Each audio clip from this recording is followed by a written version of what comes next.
Hi అన్న, అందరికీ నమస్తే.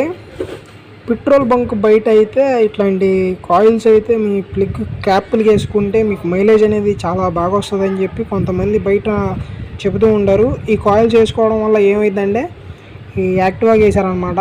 నేను తీసా బండికున్నది. బండి అయితే ఆగిపోద్ది అన్న, కొద్ది దూరం వెళ్ళి స్లో చేయగానే ఆగిపోద్ది, కొద్ది దూరం వెళ్ళినప్పుడు ఆగిపోద్ది. స్టార్టింగ్ అయితే లేట్గా అయింది, వానాకాలం తడితే ఇది ఇందులో అనేది డైరెక్ట్గా వాటర్ వెళ్ళిపోయి మీకు కరెంట్ సప్లై అనేది కరెక్ట్గా అవ్వదు అనమాట. దయచేసి మీరు ఇట్లాంటివి అయితే వేయించుకోమాకండి అన్న. చూడండి అన్న, దీంట్లో అయితే నేను ఓపెన్ చేసేది చూడండి, ఏమీ లేదు. 2 వాషర్లు, 2 స్క్రూలు, లోపల ఒక చిన్న కాయిల్ అయితే ఉంటుంది. ఇలా అయితే ఎవరు మోసపోవద్దన్న. మన వీడియో కనుక మీకు నచ్చితే లైక్, షేర్ అండ్ సబ్స్క్రైబ్. తెలియని వాళ్ళకైతే ఈ వీడియోని అయితే పంపండి అన్న, వాళ్ళు కూడా తెలుసుకొని ఇట్లాంటి స్కాములకి అయితే